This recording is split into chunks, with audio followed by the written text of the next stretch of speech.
आप देख रहे हैं PB news Uttar Pradesh. Channel को लाइक एवं सब्सक्राइब करें, बेल आइकन दबाना न भूलें। आज के इस कार्यक्रम में इसके आयोजनकर्ता मेरे दोस्त, राज्यसभा में साथी भाई अभिषेक भाई, हमारे राजा दिग्विजय सिंह जी, बघेल जी, इमरान जी, पंडित जी, अलका जी,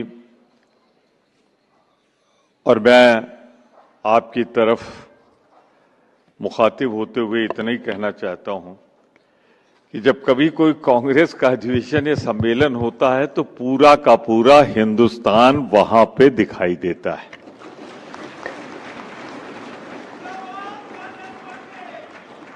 ये अलग बात है कि भाजपा का जब कोई सम्मेलन होता है तो दो चार किराए के ला के पूरा कर लेते हैं कोरम, पर दिल और दिमाग हिंदुस्तान का कभी होता है तो कांग्रेस के अधिवेशन में होता है, जो मुझे दिखाई दे रहा है। अभिषेक भाई, आपसे एक बात कहना चाहता हूं, धन्यवाद देना चाहता हूं, और धन्यवाद देना चाहता हूं आप सभी को जो मेरे सामने बैठे हैं, इतनी बड़ी उपस्थिति से इस कार्यक्रम को सफल बनाने के लिए। ये जो विषय दिया है आपने हम लोगों को इस सेशन का, सच पूछिए तो रोज हर सुबह कोई न कोई खबर होती है कि एक बार धर्म का कत्ल हो रहा है। धर्म की बात करने वाले ही धर्म का कत्ल करते हैं रोज। मैं साफ कहूं, अगर सीधे तुलना कर लूं भारतीय जनता पार्टी से, तो हम सिर्फ इतना कह सकते हैं कि हमारे और भाजपा में एक मूल फर्क है। हम राष्ट्र हित की सोचते हैं, वो पार्टी हित की सोचते हैं। पार्टी हित के लिए वो राष्ट्र को कुर्बान कर सकते हैं। ये एक बेसिक डिफरेंस है हमारी और भाजपा की सोच में। उदाहरण है, देश के धर्म की रक्षा के लिए, देश की रक्षा के लिए, संविधान की रक्षा के लिए हम इंदिरा जी को, राजीव जी को कुर्बान कर देते हैं, और वो गोडसे के रूप में गांधी का कत्ल कर देते हैं। यही हमारा दोनों का बेसिक फर्क है। आप देखें, अगर हम देश का संविधान मानकर नुकसान उठा लेते हैं, बहुत राजनीतिक नुकसान हमने उठाया, कुछ आंदोलन हुए, मंदिर मस्जिद ये वो, हम संविधान मानते रहे अपना देश का, और वो पार्टी का हित देखते रहे, पार्टी का संविधान मानते रहे। नतीजा क्या हुआ? वो सत्ता में तो आ गए, है भी अभी, पर उन्होंने देश में एक ऐसी आग लगा दी है कि इस आग से देश जल रहा है। पर हमने देश की आग बुझाने के लिए इंदिरा जी का बलिदान दिया, राजीव जी का बलिदान दिया, पर देश का बलिदान नहीं लिया। ये हमें उनमें बेसिक फर्क है। एक बात मैंने कही थी पार्लियामेंट में, दोहरा देता हूं। सच्चे धार्मिक हम हैं, सच्चा धर्म हम मानते हैं, क्योंकि हम धर्म को आस्था और श्रद्धा से जोड़ते हैं, और भारतीय जनता पार्टी धर्म और आस्था को बाजार लगा देती है, बेचकर सत्ता में रहती है। यह हमारा उनका मौलिक फर्क। आप देखिए ना, संविधान की प्रस्तावना में ही बहुत मंशा साफ है आज के विषय की।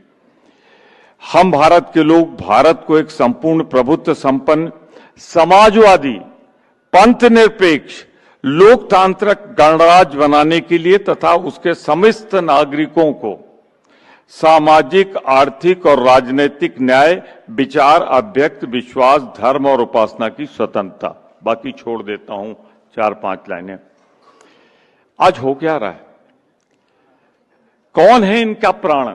भारतीय जनता पार्टी का आरएसएस। आरएसएस के नंबर 2 क्या कहते हैं कि चर्चा होनी चाहिए समाजवाद और धर्मनिरपेक्षता यानी पंथ निरपेक्षता को हटाने की।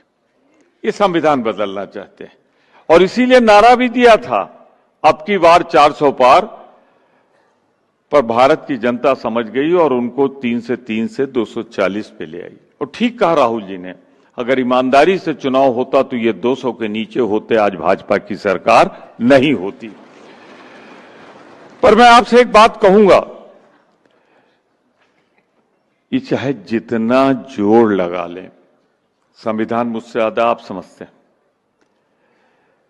परिवर्तन करने के लिए लोकसभा और राज्यसभा में जो 2/3 3/4 का बहुमत है, अब मोदी जी आपके जीते जी कभी आ नहीं सकता है। अब आप ढलान पर हैं, आप ढलान पर हैं और कांग्रेस आ रही। मैं एक बार इस बात को जरूर दोहराऊंगा, लेकिन नीत और नियत साफ हो जाए। मैं 1 मिनट चाहता हूं, आप जरा 47 के पहले चलिए और 2014 के बाद आइए। 47 के पहले क्या था? अंग्रेजों की तादाद कितनी थी और भारतीय कितने थे? और उन्होंने सैकड़ों साल हम पे हुकूमत चलाई।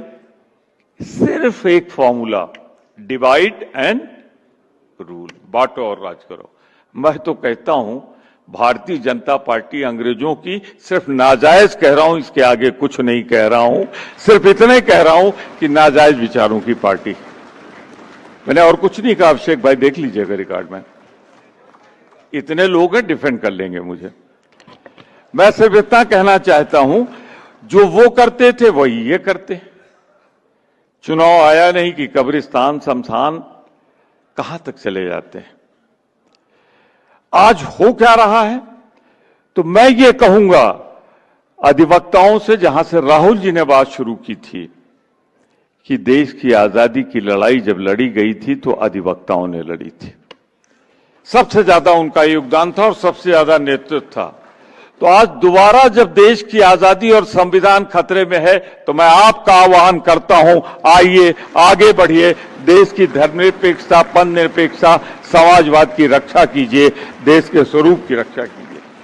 मजबूरी है। 7 मिनट हो जाए तो बता देना भैया, मैं घड़ी नहीं देख रहा हूं। 1 मिनट बस, तो ठीक है, 1 ही मिनट में काम चला लूंगा। मैं सिर्फ एक बात कह देना चाहता हूं आपसे, बिल्कुल साफ और स्पष्ट शब्दों में। देखिए, इस देश की मजबूरी है धर्मनिरपेक्षता और पंथनिरपेक्षता। धर्म सब माने, पर धर्म का व्यापार जो करेगा वो देश का दुश्मन होगा, और जो धर्म को मानेगा वो देश का सच्चा सपूत होगा। 4, 5, 10 सेकंड में अगर मेरा बच गया हो तो मैं आपको वापस करता हूं। धन्यवाद, शुक्रिया, जय हिंद।